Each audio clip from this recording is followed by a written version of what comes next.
Welcome to the Glenn Beck program. I've got good news and I have bad news. I'll start with the bad news first.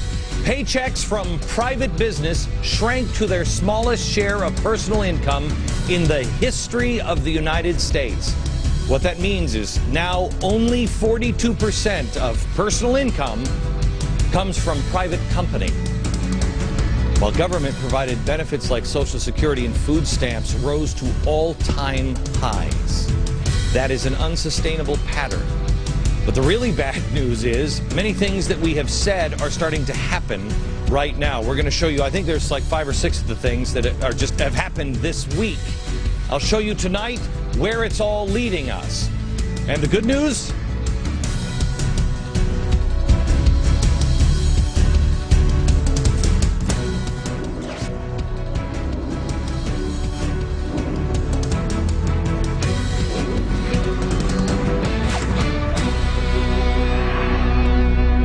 Actually, there is good news tonight. I have an answer, and it seems pretty simple, but I do have an answer for you tonight, but you have to see where we've been and where we're headed.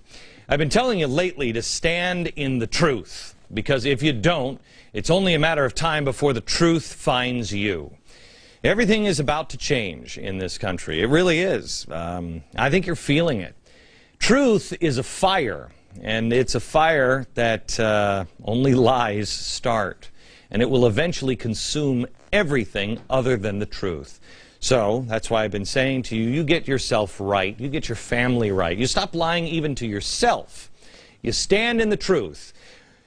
Just as important, you teach your children to stand in the truth. We have to change the way we are dealing with our children. We got to stop handing them trophies they didn't earn. We have to raise the next George Washington or Abe Lincoln. Stop asking our kids, what do you want to be when you grow up? And start saying things like, you can be the next George Washington. When you get yourself right, then and only then can we begin to demand it from others and hold people accountable for their actions. I think you get that. I think that truth matters to you. I think that's why you're here, and you question even everything I say. You should. Do your own homework. Know what's true. Don't trust me. Don't trust anybody. But it doesn't matter. The truth doesn't. It seems in Washington they haven't gotten that yet. It doesn't matter to the media, it seems, at all at times. They're continuing with the same old stuff. I mean, everybody in Washington is bashing the Arizona immigration law without even reading it, and the media is not pointing out that these people are clowns. They've never even read it. Everything is based in the Arizona law. Everything is based in the Constitution and federal law. You're also being told that the economy is on the rebound.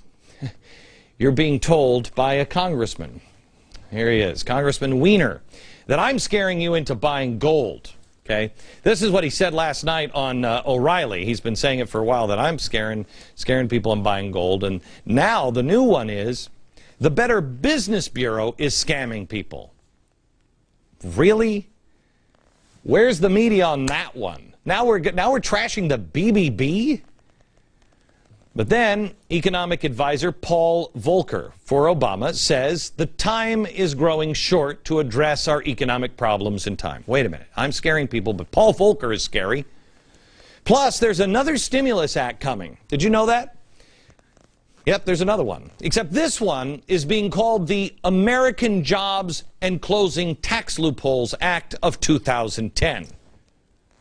In hopes that you didn't notice that it's a stimulus act. That's all it is. The only thing progressives are good at is changing the names of things, This thing is going to add another $134 billion to the deficit, breaking the pay-as-you-go promise, which I don't think was a promise. No, it wasn't. It was more like the Americans who like to sound like they're telling the truth but are lying their faces off because they're dirtbag politicians act. The new House Ways and Means chairman, Sander Levin, defies the deficit spending, and he does it by invoking, say it with me, the emergency provisions. It's an emergency. But I'm the fearmonger. Stand in the truth. I wish the stuff that was happening in Washington, these fairy tale jobs that they're creating, now 42% of all jobs, all income, is coming from the private sector. Only 42%. I wish that what they're creating in Washington were true. I do, but it's not. Deval Patrick said, there are people out there who are hoping the president fails. I think that's close to sedition. Of course you do. Of course you do. It's another way to shut people up. I don't want the president to fail. I want the president to be right, but he's not. He's not. And how do I know? Because it's all been tried before. That's why we're teaching you history on this program. He's wrong. He just is. That doesn't make him a bad guy. The good news is, the truth is getting easier to figure out because there's more and more evidence every day. More and more people are waking up because things are getting scarier and scarier. Not because I tell you they're scary. It's just becoming more obvious. But the more obvious it becomes, some people will push their heads deeper into the sand, and that's the real danger. I know you're probably the same way I am. I hope people wake up, and more people are, but at the same time, we're going to so split that we won't even see each other anymore. People will completely disconnect. And after a while, all of this stuff adds up, and you're going to be faced with that same decision. I think that's where we're at. We're at the beginning of that process. You start to look at it and say, okay, am I going to deny it? Or am I going to look at it really and say, okay, I think this is where we're headed? I want to show you where we are and what's happened just in the last few days. And I want to show you about the things that we've talked about. I mean, I've told you about how the stock market will continue to fluctuate and destroy wealth. It's going to go up, it's going to go down. It's going to have bear market rallies. This is from last year. And what it means is in the market of fear where everybody is right now, all of a sudden the market starts to rally, and it can go up, you know, from 400 points to 4,000 points. It could just rally all the way up, but it's not real. And a bear rally then comes down and comes crashing down and destroys all of the wealth. Okay, this is what happened in the 1930s. The Dow was wildly unsteady then. It's unsteady now. Today, in the first 2 minutes, the Dow lost 200 points before rebounding and ending down, but only 22 points, closing above 10,000.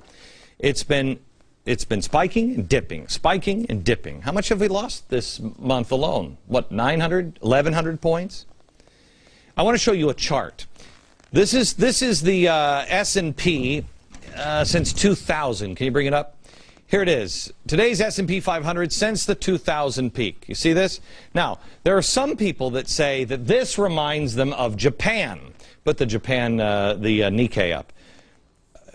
There you go. There's the Nikkei. Okay? Now, here's Japan, and see how it's kind of similar? Now, Japan has had a lost decade in the 90s after their bubble burst, resulting in a massive stock crash, debt crisis. And it does kind of look like this, and, you know, people say this is what's coming. We're going to be Japan. I don't think we should look to Japan. I think we should instead, I mean, we're repeating the 1930s. We're repeating the playbook from Woodrow Wilson and FDR.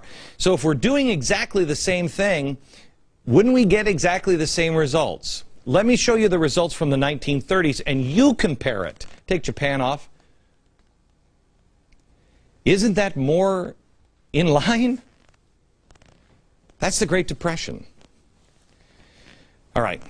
Tonight I want to show you where we're headed. And liberal bloggers in your basement, you know, put your pants on for the love of Pete and put down World of Warcraft 11 and get your pencil out. Because you're going to want to write a story about this. We are headed towards global governance. Governance, not government.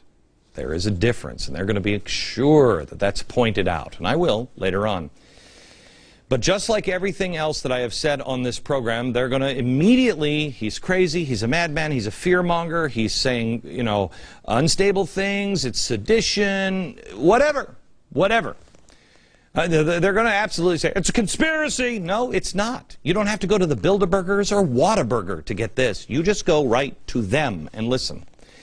I'll give you this information, but first, I need to make sure that you understand, because they do a lot of hard work trying to discredit me and then never show you the truth of what I say when it happens. Everything I say is dismissed, and then they don't ever bring it up. They just keep dismissing it. Before I tell you where I think we're going, I need to bring you up to speed on some of the things that have happened in just the last few days and weeks. The things that they originally said was crazy or wouldn't happen, conspiracy, whatever. In the end, one of us is going to have a record on the things that count, on the big picture. We're going to get things, both sides are going to get things wrong here and there. But the big picture, the overwhelming evidence, either I'm going to be wildly wrong, and I will be happy for that, I will. Because this is not good, what I think is coming. But one of us is going to be wildly wrong, and the other will be right.